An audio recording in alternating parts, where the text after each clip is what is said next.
It's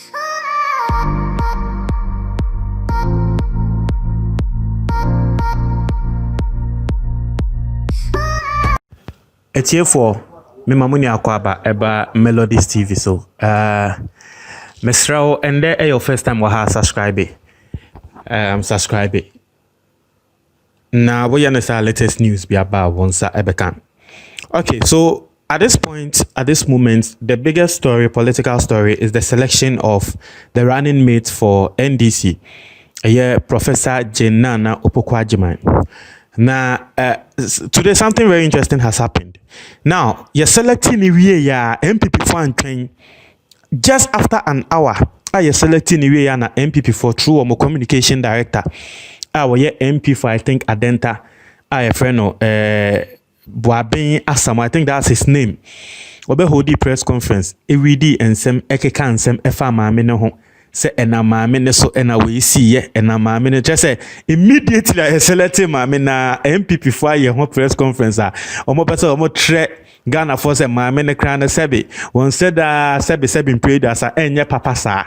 That is what the NDC wants us all to the MPP wants us all to believe on my press conference. Now without wasting much of your time, no, you can hear the audio of the press conference that was held by the MPP. Very, very interesting press conference. You can hear audio no. Good evening. And welcome to this press conference. A new patriotic party brings you warm greetings, and those greetings we extend to the leadership of the opposition National Democratic Congress, and use this opportunity to congratulate the party and their flag bearer, FIRE Mahama, on the choice of Jenana Opokwajiman, the former Minister for Education under the previous NDC administration, as the running mate to Mr. John Mahama at the 2020 elections inch closer. It has certainly taken a long time for the selection to be done, but as the saying goes, better late than never. I wish to congratulate the MEC and Mr. Mahama for finally managing to take a running mate. We extend our congratulations to the Professor Nana Opokwajiman, and on her selection, we ask that she indeed gets ready for the fire ahead. Having congratulated her, we believe it is important to remind all of us what Professor Nana Opokwajiman brings to the John Mahama ticket. In an ideal world, one of the strongest things going for the selection of a good professor would have been that she is a woman, and this would be met with a lot of enthusiasm. Opokwajiman hardly meets the expectations of someone who has a track record of fighting for women or their welfare. Luckily for all of us, Jenana Opokwajiman is not new to Ghana politics, and it's her performance during her period as a political appointee that we are going to continue referring to from now on. We need not remind anybody that it was during her tenure that training teachers' allowances were scrapped. It was done without paying any heed to the many appeals to reconsider the decision. Indeed, it was one of the things she was proud to have done, scraping teacher allowance. That's training allowance. Teachers were the hardest hit when Nana Opokwajiman was at the helm of affairs at the Education Ministry. Apart from their transportation allowances not being paid, Nana Opokwajiman also introduced the practice of teachers working for 2 years without being paid and then being restricted to only 3 months back pay, no matter how long or how hard they had worked. This inhuman treatment meted out to Ghanaian teachers at the time was the brainchild of Professor Nana Opokwajiman, the then Minister for Education, solidly on her front desk. The cold-hearted manner in which teachers were treated cannot easily be forgotten, either by the teachers themselves or the nation. Let it not again be forgotten that Professor Nana Opokwajiman had been a teacher herself before she came to the position of Minister of Education, and yet it was during her period that classroom teachers were denied common chalk to be able to write on blackboards. And we all remember the infamous saying, "We will give you chalk today or tomorrow," voiced by then Second Lady Matilda Misaka and Nana Okonkwo-Adjumani was in the saddle. Perhaps the worst thing that can be associated with her name was the Muntie 3 saga. When the Muntie trio threatened death upon some Supreme Court justices, including the then Chief Justice Theodora Georgina Wood, the then Education Minister, now newly appointed running mate, and I told her she's going to receive the fire. Now, newly appointed running mate candidate Mahama was one of those who joined the campaign for the release of the Muntie 3. Indeed, her ardent anti-feminist posture was too obvious to ignore when she appended her signature to the petition to have the trio who had then been incarcerated at Nsawam be free against sound advice from well-meaning Ghanaians.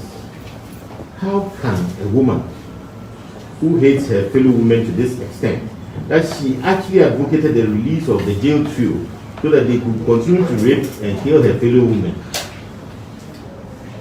How can she be given such a responsibility now to take care of everybody in the country, including her fellow women?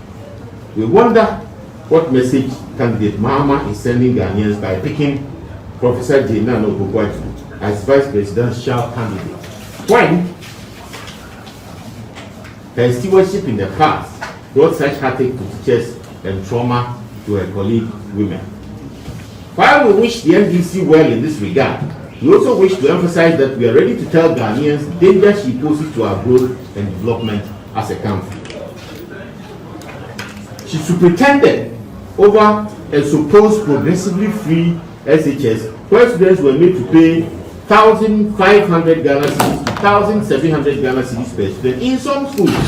It is on record that monies budgeted for and approved by Parliament to be paid on behalf of students as day students were never paid till date. When she reigned as minister, many things happened to the detriment of that sector.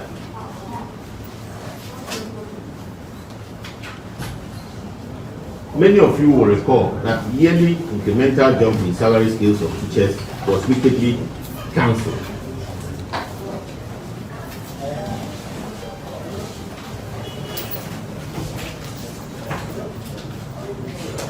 Research and book allowance of our hard-earning lecturers were cancelled. Today, we have reintroduced book and research allowance, and government has also put together a standalone bill to dedicate enough resources for that fund. There were no teaching and learning materials in our schools. Ghanaians were insulted even when they asked for common chalk, as I have said before. And she was by the side of candidate John Mahama when he promised to build 200 community day SHS, which turned out to be a school-year promise. 200 schools that we didn't see. She was again by the side of Mr. John Mahama when they failed to deliver on their promise of building 10 colleges of education. It was during her time that teachers who sought to fight for their rights were always being harassed by the BNI. She presided over the freezing of employment in the education sector and the heightened corrupt practices at the NSS Secretariat. Remember, the Secretariat is under the direct supervision of the Ministry of Education. She has recently advised John Mahama to cancel the licensure examination for teachers when, God forbid, they come to power, if ever they will. Any rational person wouldn't do that because professionalism is anchored on licensing. And indeed, the teachers themselves have said that they insist on licensing. You also recall that during her time, no payment to the education sector was up to speed. Capitation grant was always in arrears, school feeding program was always in arrears, and even the, as I've already said, progressively free SHS was always in arrears. She also presided over the near collapse of the scholarship secretariat. Students on foreign scholarships were always complaining because their fees and other allowances were always in arrears. All these anomalies have since been corrected by the NPP government under the sterling leadership of Nana Akufo-Addo. In 2013, when Ghana was ranked last in PISA, she ran away from the competition, where Ghana could have taken the opportunity to roll out robust reforms in dealing with our educational challenges as a nation. Yet she preferred not to be ranked at all.